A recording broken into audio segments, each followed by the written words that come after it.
Temos aqui algumas teorias de relações e funções, eu vou explicar assim bem rapidamente para vocês. Vamos entender através de desenhos. Imagine que eu tenho o conjunto A e tenho com alguns elementos, e tenho o conjunto B também com alguns elementos. Se eu conseguir estabelecer uma relação entre A e B, essa relação será uma função se ela obedecer a duas condições. Primeira dela, cada elemento do A pode estar associado a apenas um elemento de B. Não pode sair duas setas do A. Eu não posso ter dois valores dentro do A, gerando resultado, o mesmo valor de A gerando resultados diferentes. Mas nada impede que dois valores diferentes de A cheguem no mesmo resultado. Uma coincidência, por exemplo. Tá? Então isso aqui seria uma relação que eu posso chamar de função. Daqui eu vou definir domínio como sendo todo o conjunto A. Chamar de imagem apenas os valores de B que foram efetivamente usados. E vou chamar de contradomínio todo o conjunto D. Bom, aqui também vamos definir o que é função par e função ímpar. Lembrem disso, função par é quando f de menos x é igual a f de x. O que significa na prática? Significa que se eu jogar o mesmo valor de x, positivo ou negativo, o resultado final será o mesmo. Olha só essa função x quadrado. Se eu fizer o f de menos 2, vai ficar menos 2 ao quadrado, menos 2 entre parênteses, o 2 ao quadrado é 4 e o número negativo elevado a expoente par se torna positivo. Mas se eu fizesse o f de 2, 2 ao quadrado também daria 4. Por isso, se eu fizesse para os outros números também daria certo, ela é uma função par. E a função ímpar? É aquela função onde se você joga um valor negativo e um positivo, o resultado em módulo é o mesmo, mas com sinais trocados. O f de menos x é igual a menos f de x. Olha esse exemplo, f de x é igual a x ao cubo. Se eu jogasse o menos 2, ficaria menos 2 ao cubo, e aí 2 ao cubo é 8, e o número negativo elevado a expoente ímpar permanece negativo. E se eu jogar o f de 2, fica 2 ao cubo, que é 8. Perceba que deu o mesmo número, mas com sinais contrários. Esse é um caso, então, de uma função ímpar. Vou relembrar ainda o que é função injetora, sobrejetora e bijetora. O que seria a injetora? Lembra que eu falei para vocês que é possível do conjunto A que dois valores diferentes podem chegar no mesmo valor do B? Não deixa de ser função. Mas para ser injetora, isso não pode acontecer. Cada valor de A tem que gerar um valor diferente no B. Função sobrejetora é aquela quando eu uso todos os elementos do B, uso todos os elementos do contradomínio. Então não vai sobrar como tinha sobrado aqui em cima. Aí nesse caso, eu vou dizer que ela é sobrejetora. Ah, mas pode ser que chegue, partindo de diferentes, chegue no mesmo resultado? Para ser sobrejetora, sim. Agora, se as duas coisas ocorrem ao mesmo tempo, cada valor de A gera apenas um resultado no B, e não sobram valores no B, o contradomínio é igual à imagem, aí a gente chama ela de bijetora. E ainda sobre funções, é importante que conheça os casos notáveis de domínio. Lembra que domínio são os valores que eu posso ter na minha variável, aquele valor que parte do A. Em teoria, se ele for dado, eu obedeço. Se não houver nenhum caso especial, vou considerar que são todos os números reais, mas vou destacar 3 casos. Primeiro, quando eu tenho variável no denominador, porque denominador tem que ser diferente de zero para trabalhar no conjunto dos números reais. Então, tudo que está no denominador eu tenho que fazer diferente de zero. Aí eu vou colocar nesse caso que 2x menos 4 é diferente de zero, para esse exemplo, e aí eu vou isolar o x, vai chegar que x vai ser diferente de 2. Outro caso notável, quando está dentro de uma raiz de índice par, raiz quadrada, raiz quarta, raiz sexta. Esse valor que está aqui dentro tem que ser maior ou igual a zero. Aí se eu resolver isso aqui, isolar o x, nesse exemplo o x será maior ou igual a menos 3. E finalmente, se eu tiver um valor dentro de um logaritmo, esse valor tem que ser maior que zero. Se eu isolo o x, eu chego que x vai ser então maior que menos 1 para o exemplo dado. Então lembra dessas 3 condições. Denominador diferente de zero, radicando de raiz de índice par maior ou igual a zero, e valor que está dentro do logaritmo maior que zero. Funções polinomiais. Seriam aqueles valores onde você tem o x na base elevado a expoentes naturais. E aí ele pode ter uma ordem qualquer, digamos assim. Por exemplo, pode ser 3x ao cubo menos 4x quadrado mais 5x menos 12. É polinomial, né? Eu tenho x na base elevado a expoentes naturais. E o maior expoente dele vai me dizer que polinômio é. Nesse exemplo A, seria um polinômio do terceiro grau. Nesse exemplo B, o maior expoente é 5, seria um polinômio do quinto grau. Acontece que a do segundo grau e a do primeiro grau também se encaixam nessa definição. Então estariam aqui também. Então esse exemplo C, menos x² mais 6x menos 10, é um polinômio do segundo grau, que a gente muitas vezes estuda só como função do segundo grau ou função quadrática. E o 6x mais 2, esse x está elevado a 1, seria um polinômio do primeiro grau. O que tornou esse tópico bem amplo. Eu vou destacar a função do primeiro grau, a do segundo. Coloquei aqui em uma página todo o resumo da função do primeiro grau. Seu termo geral, f de x é igual a ax mais b.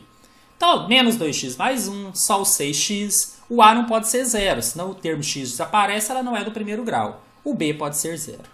Características importantes. Se nada for dito sobre domínio, se não for dado, consideramos que o domínio são todos os números reais, a imagem são todos os números reais. O termo que acompanha x a gente vai chamar de coeficiente angular, que é o a. E o termo que está sozinho vamos chamar de coeficiente linear. O coeficiente angular está relacionado à inclinação do gráfico, e o gráfico da função do primeiro grau sempre é uma reta. E o coeficiente linear é o cruzamento com o eixo y. O que mais que é bom a gente saber? Toda vez que o meu a, coeficiente angular, for maior que zero, ou seja, positivo, minha função é crescente. Na prática, o que é uma função crescente? É aquela que se eu olho da esquerda para a direita, ela está subindo.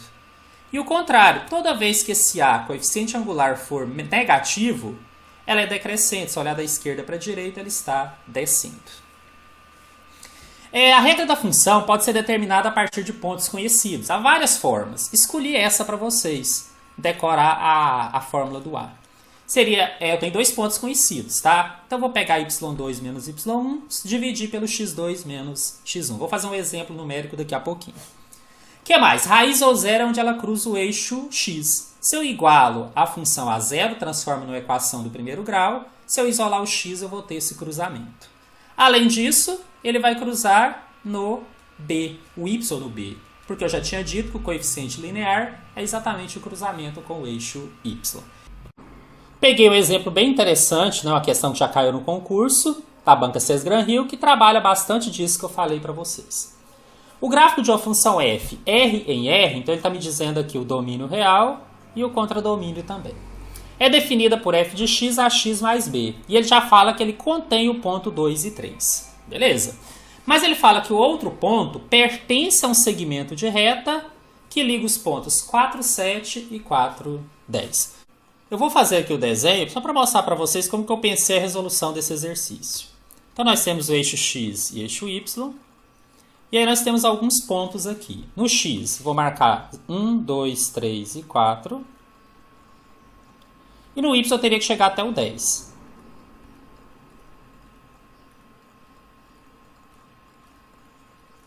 Tá? E ele fala que o ponto 2, 3 já é um ponto que vai fazer parte.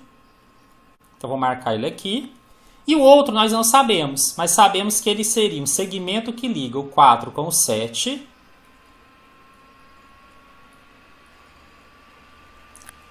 Com o outro ponto que liga o 4 com o 10.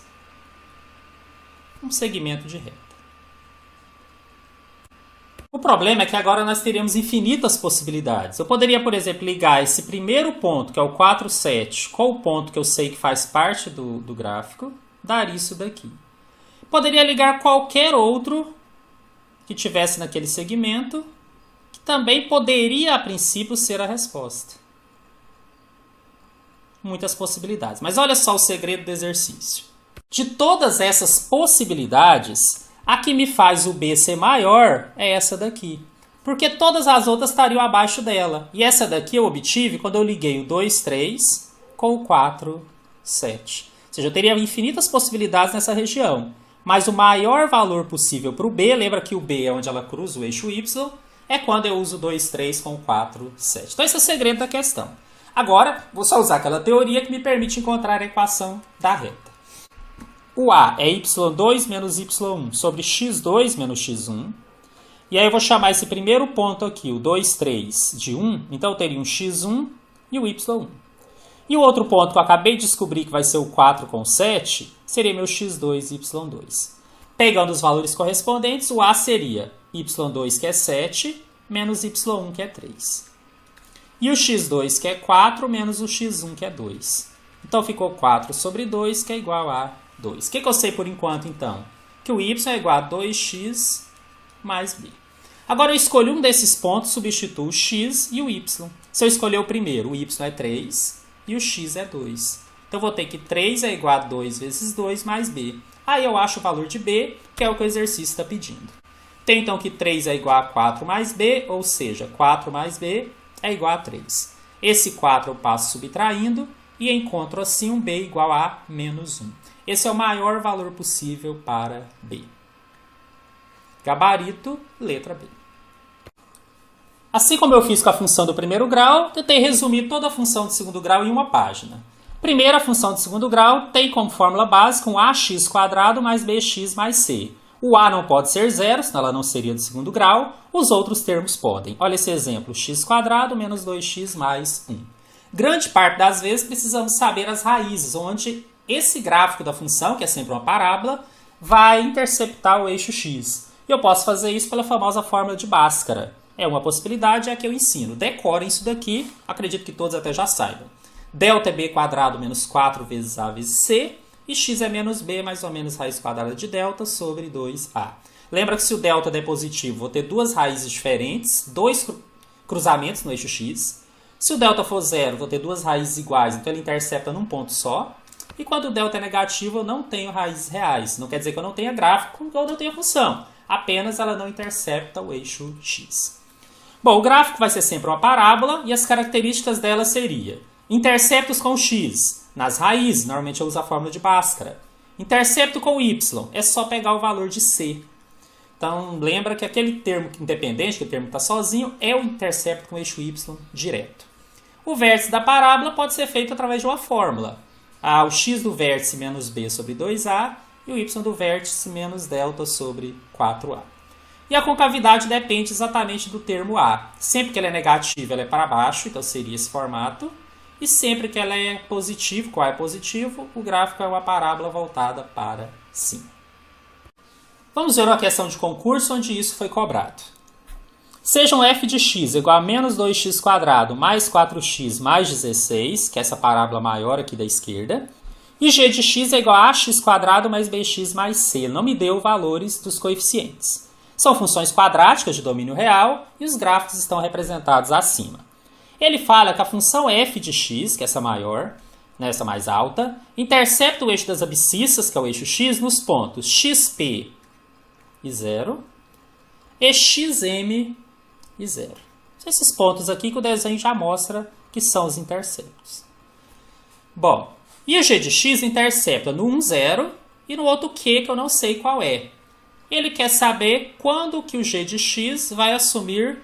ele fala que o g de x assume valor máximo exatamente aqui, nesse ponto de cruzamento da f com m. Então, ele quer saber esse xq, quer saber o valor aqui dessa função. Gente, qual que é o segredo da questão? Já vou contar para vocês. Eu vou descobrir os interceptos da função f de x, porque essa eu tenho a regra, e vou descobrir o m. Depois é simples, a mesma distância que eu tenho do 1 para o m, eu tenho do m para o q, porque as parábolas são simétricas. Aí fica fácil. Então, vou começar aqui achando as raízes da função f de x igual a menos 2x² mais 4x mais 16. E aqui eu vou falar mais uma dica para vocês. O objetivo é esse também. Quando eu trabalho funções, eu não posso mexer aqui na expressão dela. Por exemplo, dividir por 2, que seria simplificar a regra. Quando eu estou falando de função, que eu preciso preocupar com o valor máximo, essas coisas, eu não posso mudar a função. Agora, quando eu igualo ela a zero, transformo numa equação e meu único objetivo é encontrar os interceptos, as raízes, aí eu posso. O que eu vou sugerir para vocês aqui? Dividir ela toda por menos 2. Porque aí menos 2 por menos 2 vira 1, fica só x², mais 4 dividido por menos 2 vira menos 2x, e mais 16 dividido por menos 2 vira menos 8. Você vai trabalhar com uma expressão menor. Então, quando é possível, só posso fazer isso agora porque o objetivo é encontrar as raízes. Se eu precisasse desenhar o gráfico da função, eu teria que usar de volta essa original. Inclusive, ela é uma parábola voltada para baixo. Se eu transformasse nessa aqui, ela já nem seria para baixo. Tá bom? Então, cuidado com isso. Pode usar? Pode. quando for uma equação, e o objetivo for apenas encontrar as raízes. Porque você faz contas menores, no concurso pode fazer diferença. Pela forma de Bhaskara, o delta é o b, que é o menos 2 ao quadrado, menos 4 vezes o a, que é 1, vezes o c, que é menos 8. 2 ao quadrado dá 4, o número negativo elevado a expoente par fica positivo. 4 vezes 8, 32, menos vezes menos mais. Então, meu delta deu 36. O x é menos b, mais ou menos raiz de delta sobre 2a. Então, vai ser menos o b, que é menos 2, mais ou menos a raiz de 36, sobre 2 vezes o a, que é 1. Isso porque eu tinha feito aquela divisão no início, tá? Não é obrigatória, mas ficou mais fácil. Então, eu vou ter que o x é, na verdade, 2, mais ou menos 6 sobre 2. Aqui eu vou separar em x' e x duas linhas, x1 e x2. Em um deles eu vou pôr 2 mais 6, que é 8, sobre 2, que dá 4. E no outro eu vou colocar mais 2 menos 6, subtrai e conserva o sinal do maior, fica menos 4, sobre 2, que dá menos 2. Olha só, gente, já descobri que o P é menos 2 e o M é 4. Agora ficou fácil. Se esse ponto aqui, na G de x, estou de volta no desenho, é 1, e aqui o meio dela é 4, então a distância aqui é 3. Se eu somar mais 3 aqui para a direita, eu chego no valor do Q, que nesse caso seria 7, tá? Então, olha só, ela intercepta no 1 e no 7, e no meio é o seu vértice da parábola, que é o ponto M, que vai ocorrer no 4. A resposta da questão, então, xq é 7, e está na letra B. Vamos entrar agora efetivamente nas funções exponenciais. Nós já vimos em uma função normalmente é dada por uma regra e também está associada a um domínio. Então vamos entender o que deveria ocorrer com a função ou com a sua regra para que fosse considerada uma função exponencial.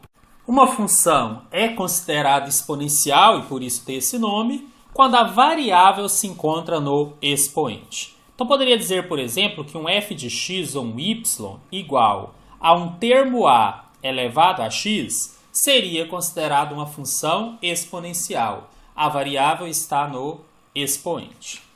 Bom, só que aí temos que entender que esse valor a, que seria a nossa base, ele é um número, né? Só que definido com algumas restrições. Não vou entrar em muito detalhe aqui do porquê, como nosso foco é concurso, não vale a pena entrar nesses detalhes. Mas só preciso dizer que essa base A necessariamente tem que ser um valor maior que 0 e também necessariamente tem que ser diferente de 1. Então, se eu pegar esses dois exemplos aqui do lado, f de x igual a 3 elevado a x. Isso é um exemplo de função exponencial, porque tem uma base, um número, elevado ao expoente, que é a variável, no caso, o x. E esse número obedece às condições, ele é um número maior que 0 e é diferente de 1. Se eu pegar esse segundo exemplo, fx igual a 1 sobre 3, ou 1/3 elevado a x, ele também se encaixa no conceito de função exponencial. Eu também tenho um número, uma base, elevada à variável x, que obviamente está no expoente, e esse número é maior que 0 e é diferente de 1.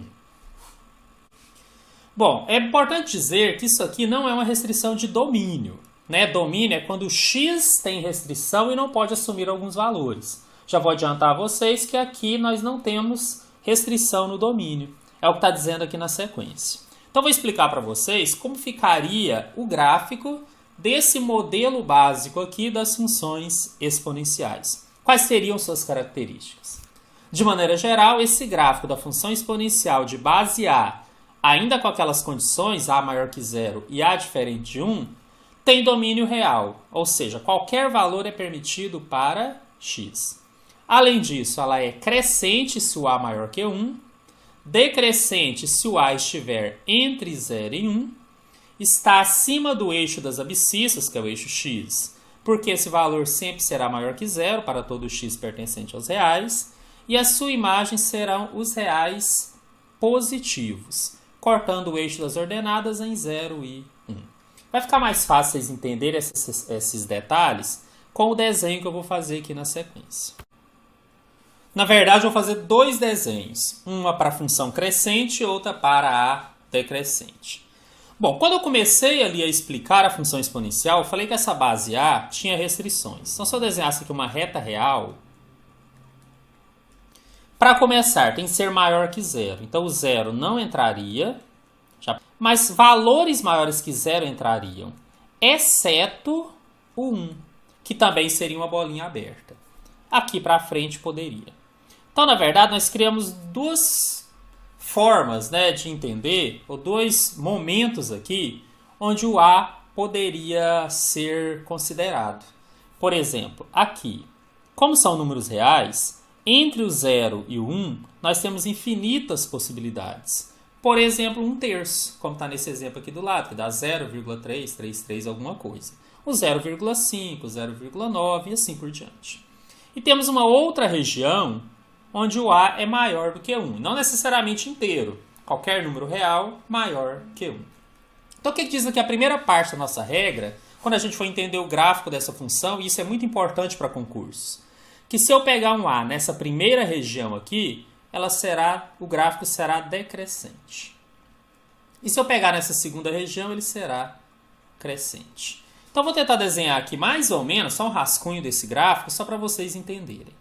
Vou pegar primeiro a condição do crescente, ou seja, o A maior que 1. O que está dizendo aqui as nossas condições? Que ela vai passar pelo 1, que ela é crescente e vai estar sempre acima desse eixo das abscissas. Então, ela vai ter um formato mais ou menos assim, subindo. Lembrando que a gente considera crescente quando você olha da esquerda para a direita e ela está subindo, ou seja, quanto maior o x, maior a função, maior o y. Então, toda vez que o A for maior que 1, aqui nas regrinhas está dizendo que ela vai cruzar aqui o y no 1, que ela vai estar sempre acima do eixo x e que ela vai ser crescente. Então, se a gente vê uma função parecida com essa, a gente já conclui que o A é maior que 1. A outra possibilidade é que nós tenhamos essa faixa entre 0 e 1. Ela continua cortando aqui o eixo y do 1, só que agora ela é decrescente. Ela vem aqui de cima para baixo, sempre olhando da esquerda para a direita. E é importante que vocês saibam disso, porque algumas questões podem ser resolvidas simplesmente entendendo o que eu estou falando aqui agora. Então, esse segundo desenho seria para uma situação onde o A está entre 0 e 1. Bom, essa função, no caso do A maior que 1, ela começaria aqui ficando muito próximo do x, mas não chegaria até ele.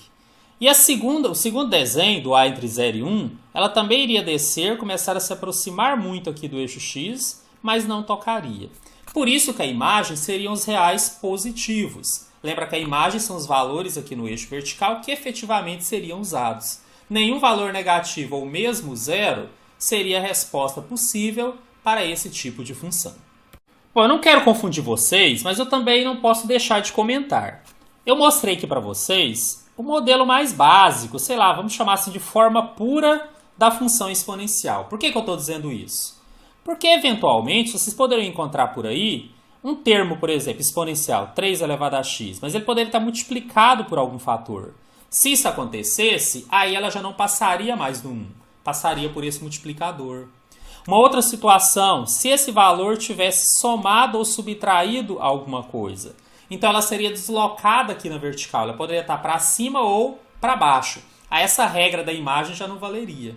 Ou ainda se ela fosse composta, tivesse alguma coisa somando no expoente, ela seria deslocada em relação ao eixo x. Só que eu considero que para esse momento, para a nossa aula, conhecer esse modelo mais puro aqui é o que nós precisamos. Só fiz esse comentário aqui à parte para vocês saberem que isso existe, mas não é algo que eu deva trabalhar aqui com vocês. Bom, com o que estudamos, já conseguimos resolver uma questão de concurso da Banca Sesgran Rio. Esse caiu no concurso Petrobras 2017. Ele diz: quantos valores reais de x fazem com que a expressão, entre parênteses, x² menos 5x mais 5, tudo isso elevado a x² mais 4x menos 60, assuma valor numérico igual a 1.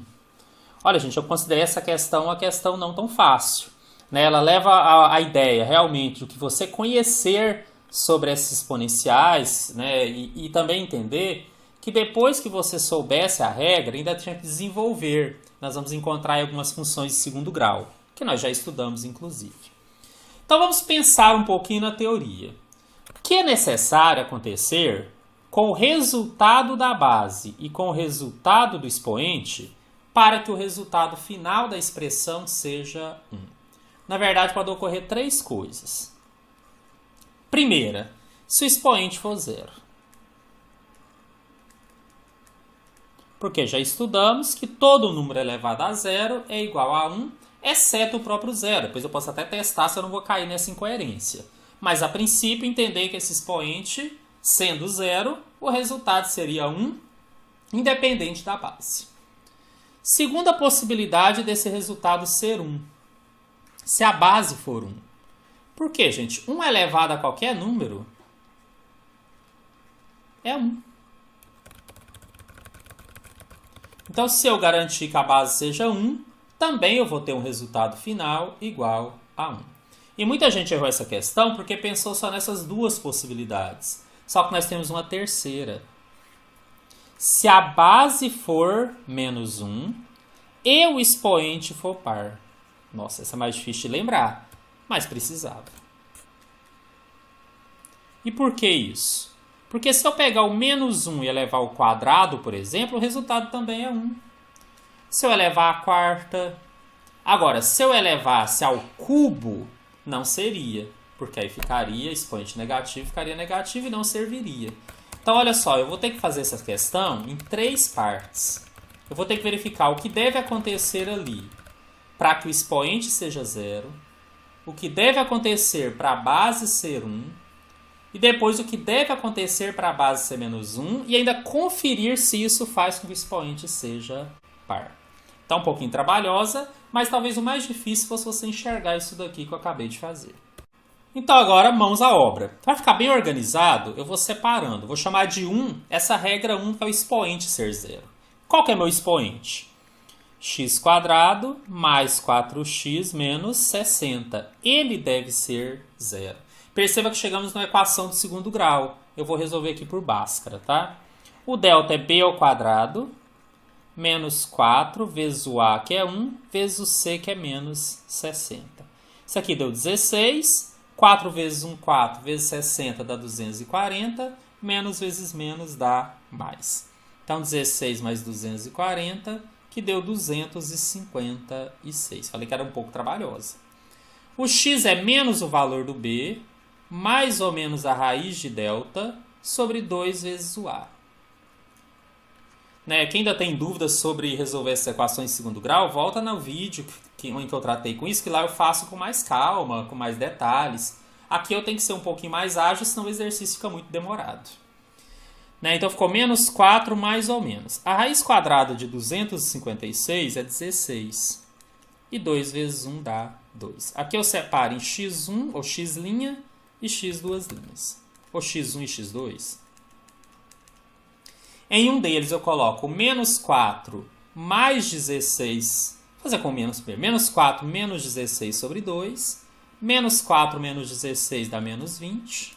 E menos 20 dividido por 2 dá menos 10.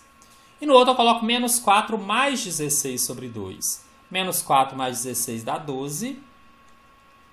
E 12 sobre 2 é igual a 6. Então já tem 2 valores de x que fazem com que o resultado final seja 1. Que é o menos 10 e o 6. Por quê? Porque eles tornam aqui o meu expoente igual a 0. E todo número elevado a 0 é igual a 1. Aí se você preocupar, pessoal, mas se cair naquela determinação de 0 sobre 0, se você for muito, muito cuidadoso, você vai pegar agora e substituir o menos 10 aqui na base e depois substituir o 6. Eu cheguei a fazer isso, tá, gente? Quando eu substituí um deles aqui deu 11 e o outro deu 145. Eu não vou fazer isso aqui porque o exercício é muito longo. Né? Já estou garantindo a vocês aqui que esses dois são possíveis. Então já são 2 respostas. E qual é a condição 2? Que a base seja 1. Então eu vou pegar essa base, x² menos 5x mais 5, e obrigá-la a ser igual a 1. Aí eu vou pegar esse 1 e vou trazer subtraindo para o lado esquerdo, que aí vai ficar igual a 0. E finalmente x² menos 5x mais 5 menos 1 dá mais 4. igual a zero. Cai noutra equação do segundo grau, vou usar a forma de Bhaskara de novo. O delta é b ao quadrado, e 5 ao quadrado, menos 5 ao quadrado dá 25, menos 4 vezes o a, que é 1, vezes o c, que é 4. Então ficou 25 menos 16, que é igual a 9. O x seria menos b, então menos 5 deu mais 5, mais ou menos a raiz de 9 sobre 2 vezes o a, que é 1. Então ficou 5 mais ou menos 3 sobre 2. Aí eu vou desmembrar. Em um deles eu ponho 5 mais 3, que dá 8 sobre 2. Que é igual a 4. E no outro eu coloco 5 menos 3, que dá 2, que sobre 2 é igual a 1. Então já tem outras duas respostas. Até que ter cuidado para ver se elas não se repetem, porque se repetisse eu ia contar uma vez só, que é o 4 e 1. Então se eu parasse aqui, eu ia achar que o gabarito é a letra C, como muitos acharam. Porque eu encontrei 4 valores de x que fazem com que o resultado seja 1. Ou porque tornou o expoente 0, e todo número elevado a 0 é 1. Ou porque a base gera 1, e 1 elevado a qualquer número também dá 1. Só que existe a possibilidade de 3. Que é ser menos 1. O fato do expoente ser par eu tenho que testar depois. A princípio eu tenho que trabalhar com a base e obrigá-la a ser menor que 1. Então ficaria assim, x² menos 5x mais 5 igual a menos 1. Que é o que eu estou obrigando, que é outra possibilidade, né? Depois eu vou ver que esse expoente é par. Então eu vou passar 1 somando para o lado esquerdo. Então eu cheguei que x² menos 5x mais 5 mais 1, que dá mais 6, é igual a 0. Fórmula de Bhaskara. O delta é o b, que é menos 5 ao quadrado, que dá 25, menos 4 vezes o a, que é 1, vezes o c, que é 6. Então, meu delta ficou 25 menos 24, ficou igual a 1. Aí eu tenho que x é menos o valor do b. Como o b é menos 5, menos 5 vira mais 5. Mais ou menos raiz de 1, que é 1, sobre 2 vezes o a, também é 1. Então, ficou 5 mais ou menos 1 sobre 2. Aí eu vou ter 5 mais 1 sobre 2, que dá 6 sobre 2 é 3. E eu vou ter um x duas linhas, que seria 5 menos 1, que é 4, que sobre 2 dá 2. Então, a princípio, eu teria mais duas possibilidades. Também quem chegou até aqui errou. Por quê? Porque aí ia marcar a letra E e dizer que são 6. Mas falta ainda verificar que, sendo menos 1 a base, obrigatoriamente o expoente deve ser par. Ou seja, eu vou ter que testar o 3 e testar o 2 na regra do expoente para ver se o resultado dá par. Como o espaço está meio pequeno, eu vou fazer aqui em cima mesmo. Então vamos lá. Eu vou substituir o 3. Agora no expoente, tá? Lembra que o expoente é x² mais 4x menos 60. O que acontece se eu substituir o 3? Vai ficar 3 ao quadrado mais 4 vezes 3 menos 60. 3 ao quadrado dá 9, 4 vezes 3 dá 12, menos 60. 9 mais 12 menos 60 deu menos 39. Isso aqui não é par. Então, o 3 não serve. É essa a conclusão que eu vou chegar. E se eu jogar o 2? Na mesma função, vou ter 2 ao quadrado, mais 4 vezes 2, menos 60. Aí eu vou ter 4 mais 8, menos 60. Isso aqui vai dar... eu fiz aqui... Vai dar menos 48. O 48 é par. Então, o 2 serve. Ou seja, nós temos 5 valores possíveis de x que fazem com que a expressão final seja 1. O menos 10 e o 6, que tornam o expoente 0. O 4 e o 1, que fazem com que a base seja 1. E o 2, que faz com que a base seja menos 1 e o expoente seja par. Então, o gabarito dessa questão encontra-se na letra D. Como eu falei, uma questão que eu considerei de um nível já um pouco mais elevado, além de ser um pouco trabalhosa. Bom, mas aí alguém vai me questionar. Professor, volta aqui um pouquinho, vamos falar do 2. Menos 48, número negativo, vou falar que é par. Bom, você ficar em dúvida, faz o teste. O que acontece se eu pegar o menos 1 e elevar a menos 48? Nós aprendemos que é só inverter a base. Fica 1 dividido por menos 1 elevado a 48. Só que menos 1 elevado a 48, e agora ele está positivo, né, porque eu inverti a base, vai dar 1. Né? Número negativo elevado a expoente par. E 1 dividido por 1 também dá 1. Ou seja, também serve. Porque o que eu estou querendo é exatamente que o resultado seja 1. Então funcionaria. Tudo bem? Então a resposta gabarito da letra D. Chegamos agora na função logarítmica propriamente dita. Já começamos aqui com restrições.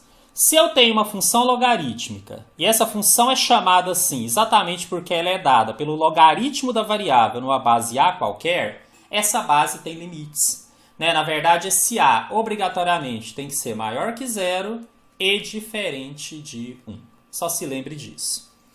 E além disso, nós temos algumas regrinhas. E aí nós vamos dizer que aqui nós temos uma questão também de domínio. Né? Quando a gente tira logaritmo de um número, nós estudamos lá nas funções, né, nossa aula só sobre funções, que o logaritmo tem restrição de domínio. O domínio dele, se for essa mais básica aqui em relação a x, x pertence aos reais, tal que x tem que ser maior que 0. Tá? Então fiquem atentos a mais essa observação. Além disso, acrescentei algumas características a ela. E vou comentar agora com calma tudo isso. Ela fala que ela será crescente sempre que o A for maior que 1. Pensei aqui comigo. É algo bem parecido com o que eu fiz lá nas exponenciais. Se aqui eu tenho que o A tem que ser maior que 0, então o 0 não entra, uma bolinha aberta. E aí poderia ser números positivos. Só que o 1 também não entra. Bolinha aberta. Mas depois poderia ser qualquer valor real. Significa que nós temos duas regiões. E é aqui que é importante. Se eu estiver trabalhando numa região onde essa base é maior que 1, ela será crescente. É isso que está dizendo aqui a nossa primeira observação.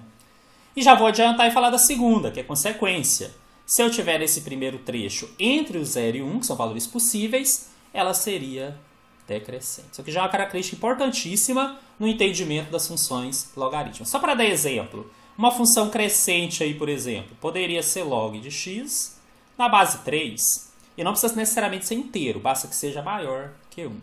E nessa outra região decrescente, se eu quiser só criar um exemplo, poderia ser log de x na base 1/2 ou 0,5. Tá? Só um exemplo aí para vocês. E aí, vamos pensar um pouquinho esse gráfico então, só para vocês já terem uma familiaridade com ele. Vamos pensar no primeiro caso, o A maior que 1. Significa aqui então que ela é crescente.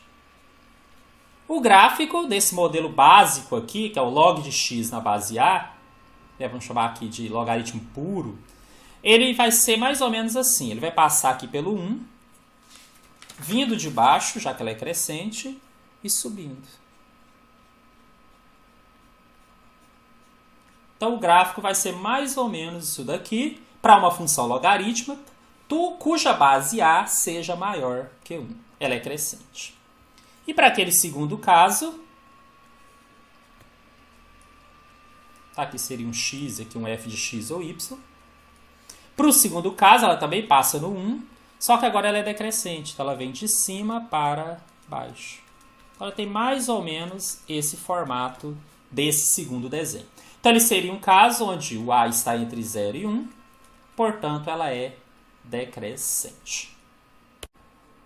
Aqui eu sou obrigado a comentar, mas não vou aprofundar nisso, que esse desenho vale para essa forma que eu chamo de forma pura, log de x na base A. Por que eu falo isso? Porque se o exercício quisesse complicar, eu nem falo complicar, mas fugir um pouquinho disso aqui que eu falei, bastaria colocar um número aqui na frente, por exemplo. Aí nós teríamos um deslocamento na vertical. Esse gráfico estaria para cima ou para baixo, né? Se fosse somando ou subtraindo.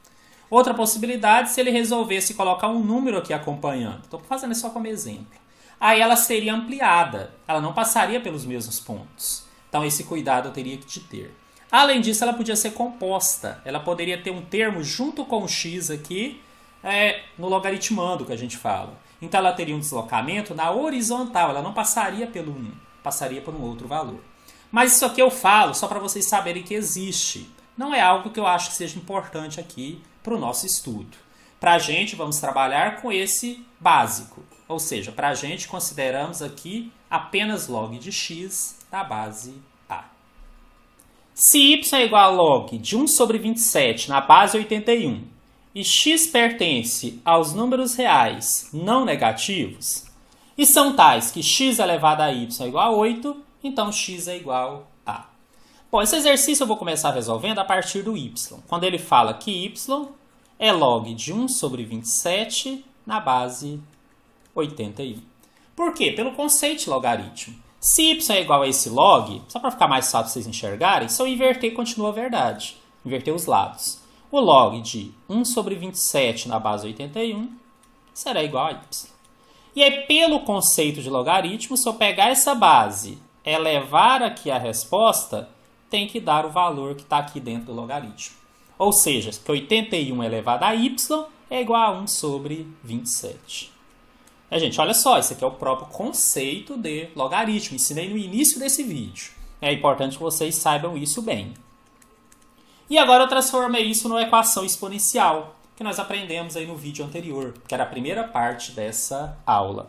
Eu vou tentar igualar as bases. Só se não for possível, eu vou usar aquela estratégia de jogar log dos dois lados. Então aqui, o que 81 pode ser feito em termos de desmembramento? Eu posso desmembrar e ele vai ser, na verdade, o 3 elevado a 4. Porque é 3 vezes 3, 9, vezes 3, 27, vezes 3, 81. Só que ele está elevado a y.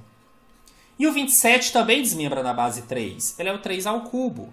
Porque 3 vezes 3 dá 9, vezes 3, 27. Bom, aqui do lado esquerdo, se eu tenho uma potência de potência, eu vou lembrar as regrinhas de potenciação, que vocês já têm aí ensinado. Né? Até nessa apostila tem também, no início dela. Que eu vou aqui conservar a base e multiplicar os expoentes, que vai ficar 4 vezes y ou simplesmente 4y. E aqui do lado direito, eu posso inverter a base e automaticamente inverter o sinal do expoente. Também já estudamos que 3 elevado a menos 3 é o mesmo que 1 sobre 3 elevado a 3. Quando eu inverto a base, inverto o sinal do expoente. E aqui eu consegui o que eu queria. As bases são iguais. Se as bases são iguais, os expoentes também são. Ou seja, se 3 elevado a 4y é igual a 3 elevado a menos 3, então 4y é igual a menos 3. E esse 4 que está multiplicando, eu vou jogar dividindo para o outro lado. Não compensa fazer essa divisão, tá? Deixa em forma de fração, já temos o valor do y. Mas o exercício não quer o y, ele quer o x. E ele diz que x elevado a y é igual a 8. Então basta substituir o y e isolar o x. Vai ficar assim. X elevado a menos 3 quartos é igual a 8. Gente, eu não sei, penso que eu já até falei isso para vocês, mas se não, eu vou falar agora. Para passar essa potência para o outro lado, basta que eu inverta. Se era 3 sobre 4, eu jogo para o outro lado 4 sobre 3. Mas o sinal não muda, continua negativo. Então eu posso passar ali para o outro lado, ao invés de 3 sobre 4, como 4 sobre 3, só que permanece negativo. Bom, se é negativo, eu posso inverter a base. Então eu posso colocar aqui 1 sobre 8 e elevado a 4 terços positivo. O objetivo era esse primeiro, tá? Sumir com esse sinal negativo do expoente. Já falamos, né, no vídeo anterior vocês têm, que basta inverter a base. Outra coisa que nós aprendemos lá é a transformar isso aqui numa raiz, onde o denominador é o índice da raiz e o numerador é uma potência, que eu posso deixar ali fora ou aqui dentro. Eu acho mais conveniente ali fora, porque eu trabalho com números menores na hora de fazer o cálculo. Tira a raiz cúbica de 8. Não é difícil, a raiz cúbica de 8 é 2, porque 2 ao cubo é 8. Só que tem um 4 ali para ser usado. Portanto, o x é 1 sobre 2 elevado a 4. 2 elevado a 4 dá 16. Portanto, o x será 1 sobre 16. Essa resposta vocês encontram ali na letra A, que é o gabarito da nossa questão. Posso dizer, então, que essa questão passava inicialmente pelo conhecimento do que é logaritmo, bastaria saber a regrinha, e depois por algumas regrinhas de potenciação que nós já estudamos aqui no nosso curso.